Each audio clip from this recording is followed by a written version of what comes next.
বন্ধুকে বাঁচানোর শেষ চেষ্টা হিসেবে মিজা তার পূর্বপুরুষদের রেখে যাওয়া একমাত্র স্মৃতিচিহ্ন স্বর্ণের পুতুলটি দিয়ে দেয়।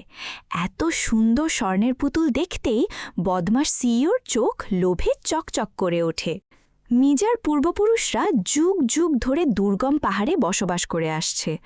বর্তমানে এই পাহাড়ে মিজা আর তার দাদা বসবাস করে। খুব ছোটবেলায় মিজার বাবা মা মারা যায়। তারপর থেকে মিজা তার দাদার কাছেই মানুষ হয়। এই দুর্গম পাহাড়ে মিজার একমাত্র বন্ধু হচ্ছে ওগজা। ওগজা অত্যন্ত বুদ্ধিমান, বিশাল দেহী এক গৃহপালিত প্রাণী। সেই 4 বছর বয়স থেকে ওগজা আর মিজা অনেক ভালো বন্ধু।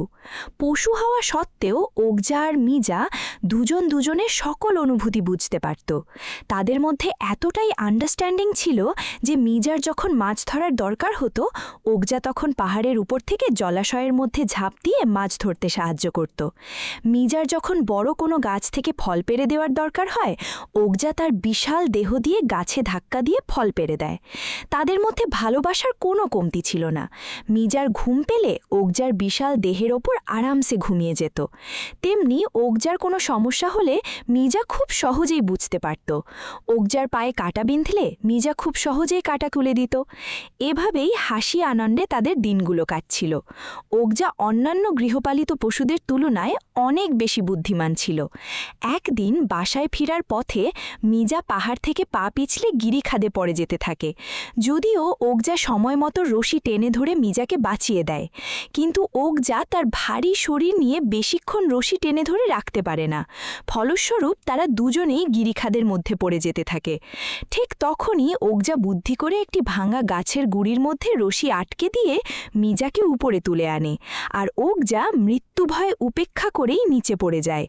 ভারী শরীর আর বুদ্ধিমত্তার কারণে ওগজা এবারের মতো প্রাণে বেঁচে যায়। আসলে ওগজা কোনো সাধারণ প্রাণী ছিল না। 10 বছর আগে মিরান্ডো কর্পোরেশন নামের একটি বহুজাতিক কোম্পানি কম খরচে বেশি মাংস উৎপাদন করার জন্য ল্যাবে অনেকগুলো হাইব্রিড পশু তৈরি করে। তাদের মধ্যে অন্যতম হচ্ছে ওগজা। অন্যদিকে এই হাইব্রিড পশুগুলোকে প্রাকৃতিকভাবে বড় করার জন্য পৃথিবীব্যাপী 26 জন কৃষককে দায়িত্ব দেওয়া হয়। এই 26 জনের লালিত পশুগুলোর মধ্যে সবচেয়ে সেরা পশুটিকে নিউ ইয়র্কে একটি বিশাল অনুষ্ঠানের আয়োজন করে বিজয়ী ঘোষণা করা হবে। প্রায় 10 বছর পরে মিরান্ডো কর্পোরেশনের একদল গবেষক ওগজাকে দেখার জন্য আসে। তারা ওগজার দৈহিক আয়তন ও বুদ্ধিমত্তা দেখে সাথে সাথেই তাকে বিজয়ী ঘোষণা করে। এবার তারা ওগজাকে নিউ ইয়র্ক নিয়ে যাওয়ার পরিকল্পনা করে। এদিকে মিজার দাদা বুঝতে পারে যে মিজার সামনে দিয়ে তার একমাত্র বন্ধুকে নিয়ে যাওয়া মোটেও সহজ কাজ হবে না। তাই অপ্রীতিকর পরিস্থিতি এড়ানোর জন্য সে মিজাকে নিয়ে পাহাড়ের অন্যদিকে ঘুরতে যায়। সেই সুযোগে গবেষকরা ওগজাকে নিয়ে নিউ ইয়র্কের উদ্দেশ্যে রওনা দিয়ে দেয়। এদিকে মিজার দাদা মিজাকে শান্ত করার জন্য ওগজার মতোই দেখতে একটি স্বর্ণের পুতুল গিফট করে। কিন্তু মিজা যখনই জানতে পারে ওই গবেষকরা ওগজাকে তুলে নিয়ে গেছে, সে প্রচণ্ড রেগে যায় আর স্বর্ণের পুতুলটিকে সেখানেই ফেলে রেখে ওগজার কাছে ছুটে যায়। কিন্তু ততক্ষণে অনেক দেরি হয়ে যায়।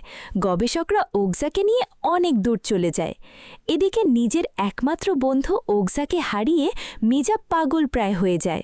সে ওগজাকে ফিরিয়ে আনার জন্য স্বর্ণের পুতুলটি সহ তার জমানো টাকা পয়সা নিয়ে শহরের উদ্দেশ্যে রওনা হয়ে যায়। মিজা মিরান্ডো কর্পোরেশনের স্থানীয় অফিসে যোগাযোগ করার চেষ্টা করে, কিন্তু তাকে অফিসের ভেতরে ঢুকতেই দেওয়া হয় না।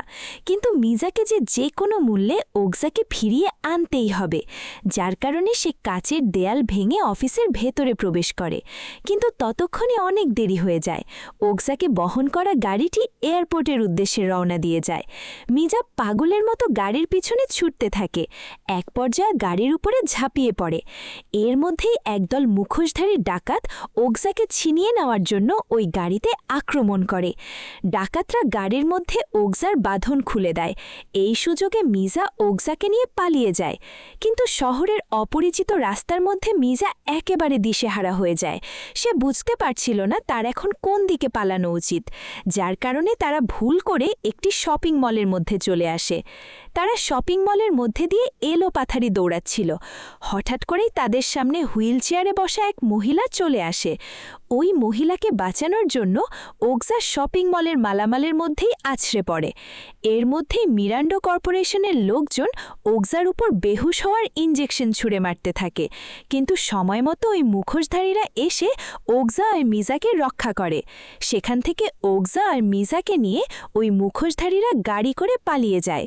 পরবর্তীতে জানা যায় যে এই মুখোশধারীরা আসলে ডাকাত না, তারা মূলত নিরীহ বোবা প্রাণীদেরকে মানুষের অত্যাচার থেকে রক্ষা করে থাকে। আর মিরান্ডো কর্পোরেশন ওগজার মতো হাজার হাজার পশুর ওপর অমানসিক অত্যাচার করে থাকে। এখন এই মুখোশধারীরা একটি প্ল্যান করে। তারা মিরান্ডো কর্পোরেশনের আসল চেহারা ফাঁস করার জন্য ওগজার শরীরে একটি গোপন ক্যামেরা লাগাতে চায়, যাতে করে ওই গোপন ক্যামেরার সাহায্যে মিরান্ডো কর্পোরেশনের গোপন ল্যাবের গোপন ভিডিও ধারণ করা যায়। আর এই নিরীহ পশুদের ওপর ঘটে যাওয়া সকল নির্মম অত্যাচারের প্রমাণ জনগণের সামনে তুলে ধরা যায়। তারা মিজাকে আশ্বস্ত করে বলে তার পারমিশন ছাড়া তারা ওগজার শরীরে গোপন ক্যামেরা লাগাবে না।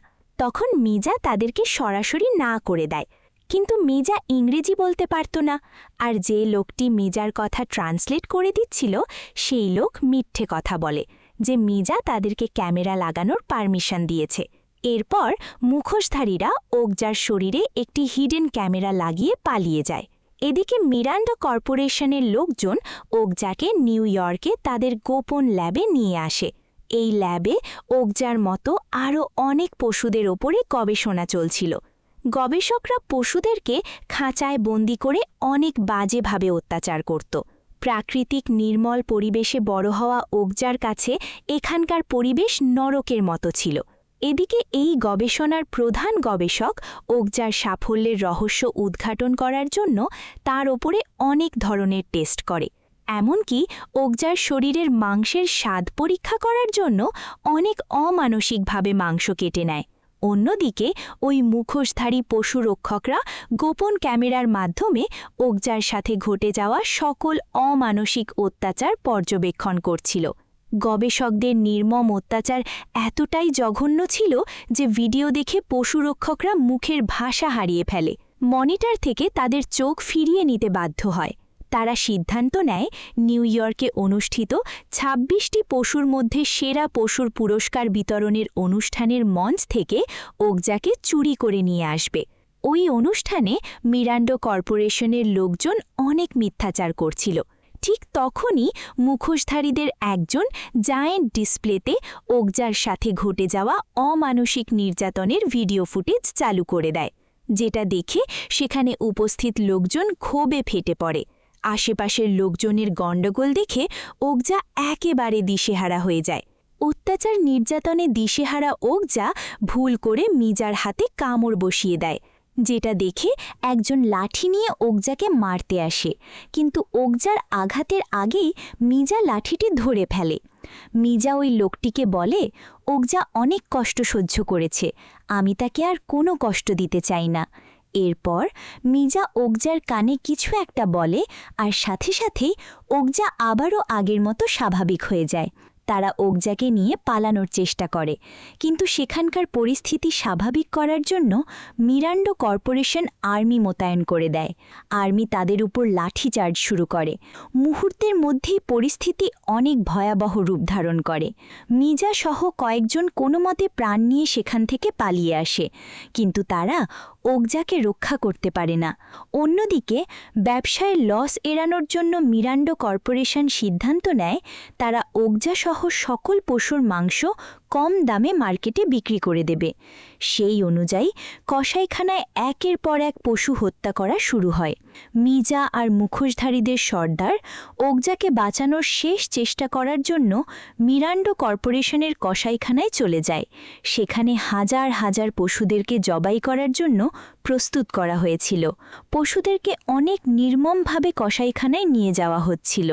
মিজা আশেপাশে ওগজাকে খুঁজতে থাকে, কিন্তু হাজার হাজার পশুর মধ্যে কোথাও ওগজাকে খুঁজে পায় না। অনেক খোঁজাখুঁজির পর মিজা কসাইখানার মধ্যে চলে যায়।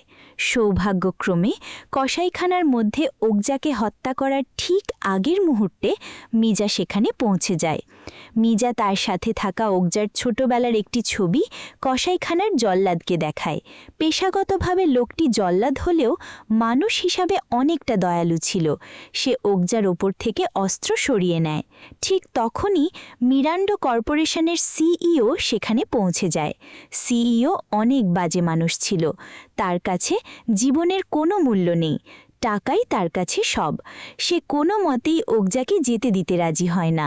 ওগজাকে বাঁচানোর কোনো উপায় না পেয়ে মিজা তার সাথে থাকা স্বর্ণের পুতুলটি দিয়ে ওগজাকে কিনে নেওয়ার প্রস্তাব দেয়।